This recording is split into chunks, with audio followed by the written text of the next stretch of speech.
Now, the process of the recruits process, terrible as it is, as it has always been, this time the negatives got to a crescendo, and everybody was complaining about deaths, because when people die, I mean, all the time they were doing these things at the El-Wak Stadium, the fear was always that these things can cause a stampede one day. I mean, from 2014, 2011, whenever we started seeing people at the El-Wak Stadium, those of us who live in Accra, you saw people at the El-Wak Stadium in central Accra, near the cantonment area. You always suggest to yourself that, look, this thing it can get very bad. And eventually it happened. Our greatest fears came to pass when we heard that 5 young women, were they 6 or 5? 6 young women, and all of them women. All of them women. That was the saddest part of it, that 6 young women have died on this matter. Now, we hear that the government is beginning tomorrow to do the process again. And there's a few words of caution that I believe that the government itself has taken. I saw a video by Siddiq Adams. They call him Sports Obama.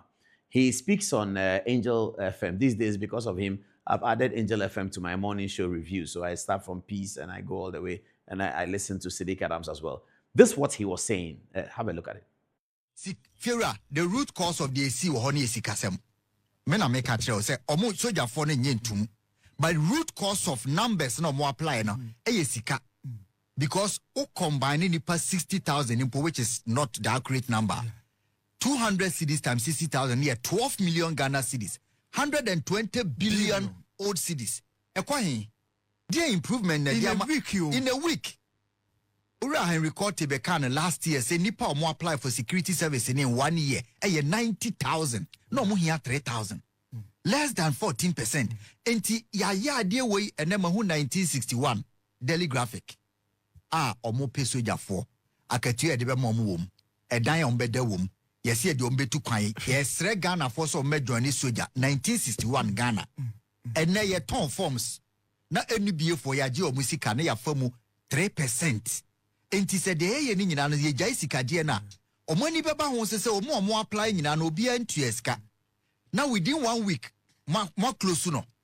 And no na ye suggest ya anya adwuma omuguso ama manfo delay in 2025 say stadium efa nipa 10,000. Stadium efa nipa 10,000. Modi nipa 20,000 aba ho say omo be exercise. E da so ade aba gina omo so hey idiot hey enemrem soja. I'm going to say something that's at once controversial and also very sad. And I'm happy with the beautiful building of the Ministry of Defense. Now, this was constructed by the John Kufuor administration.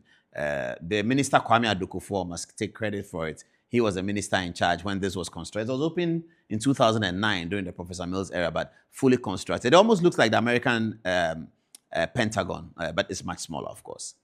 Now, this is what depicts the image of the Ghana Armed Forces, the Ministry of Defense. This is fantastic. It is important for the Ghana Armed Forces to ensure in these modern days that everything that represents the armed forces must lift up the image to look like this. I hope I'm making some sense. So if the armed forces are marching on Independence Day or whenever, the quality of the drill must match the beauty and the elegance of the Ministry of Defense.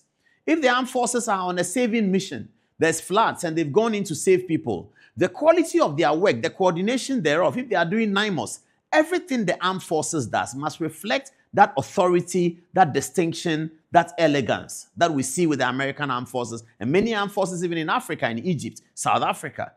Armed forces work with precision, quality, elegance. And the message that the armed forces always communicate to the general public is that of excellence, dignity, elegance. That must reflect in everything. Surely, that does not reflect in the way we recruit our people. This is 2025.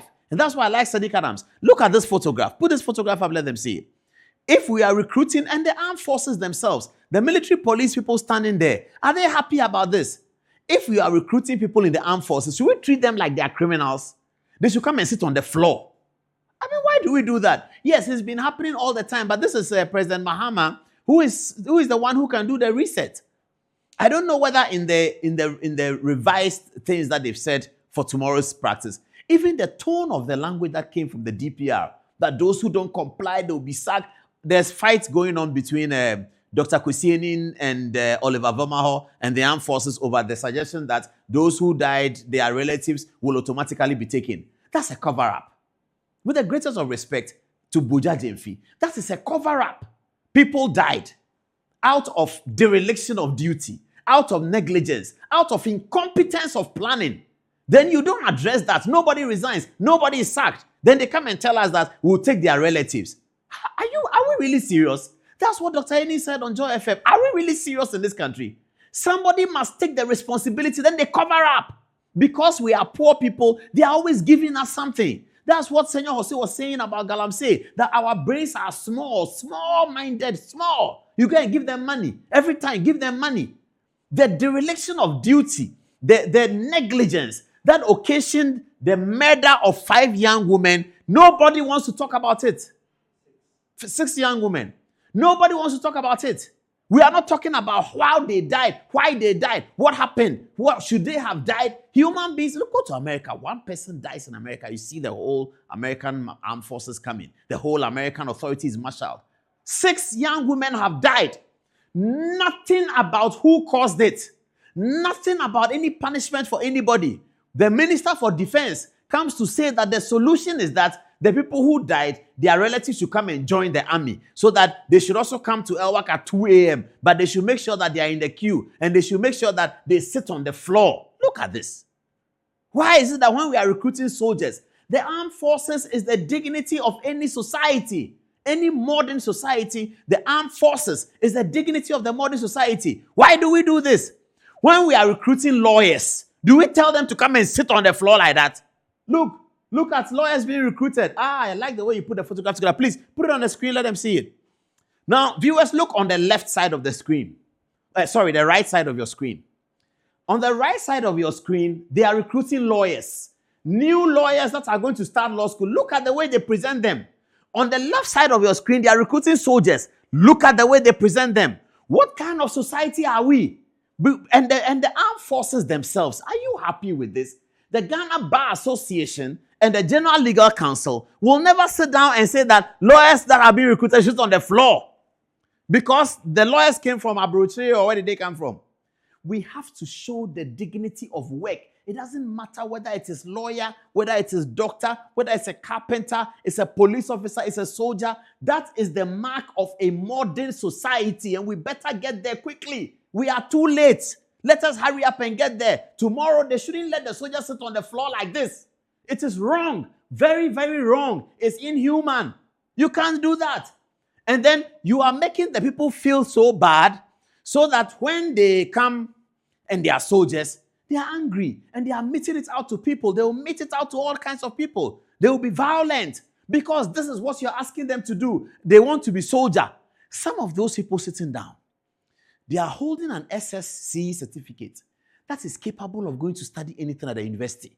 But for all you know, they don't have 1,300 cedis to pay the university forms. They don't have it. They don't have 800 cedis. They don't have it. 2,000 cedis. They don't have it. 1,600. They don't have it. So Enoabna, whose child, who has a 6th child, who has gone to T.I. Ahmadiyya Secondary School, he got 8 A's in T.I. Ahmadiyya Secondary School. He wants to go to KNUST to study engineering. And no man says, where am I going to take the money from? Every day I earn 30 cedis. And that's what I used to feed you people. Your father died 100 years ago, sometime years ago. And so the young man who is holding a certificate that says 8 A's, he cannot go to KNUST. Nobody will help him. He sees the advert. He goes to an uncle, borrows 200 cedis, buys the forms. He wants to be soldier. They put him on the floor like this. Like this, on the floor. You should sit down. Sit down. And they shout on them. Hurry up. They will kill you. Sit down. What is that? Is that how America recruits its army? Is that how UK recruits its army? Don't we have the same democracy that they have? Why are we doing this to ourselves? Why? This must stop. This thing must stop. The way we recruit soldiers. When you are recruiting lawyers there, they should wear something in their neck and come and sit down and sing, "Abide with me, abide with me." They should do that. But when you are recruiting soldiers, you kick them. Sit down on the floor. Hurry up. You see what we'll do to you. I dare say that the soldiers are more important than the lawyers. The military is more important than the lawyers Because the day the thing becomes keke, it is the military who will go and sustain it so that the lawyers have peace of mind to practice the law. For the lawyers to have the peace of mind, for the parliamentarians to have the peace of mind to go to parliament, it is the establishment of the security service. They establish that everything is peaceful. And when you are recruiting them, you treat them like this. They should sit on the floor like we've been doing that, sir. Every president has been doing it. Is it not time for us to change? And the next thing, as last thing I say, we will not let that dereliction of duty go unpunished. Whoever's responsibility it was, I heard Captain Smart talking about some lieutenant colonel who didn't come to work early, blah, blah, blah. Whoever's responsibility it was that those people died, that person must be punished. We can't cover up. Broja Jemfi is trying to cover up that, oh, don't worry, they died, but we recruit them into the army. You think the army was their first choice, the ladies who died? You think the army was their first choice? Maybe it wasn't. They are not getting anything to do. So they decide to go to military. Maybe it's not their first choice. You are imposing their third choice on the family that they should stay at third choice because somebody has died. Whoever was responsible for the death ought to be named and shamed and punished. That's how a modern society behaves.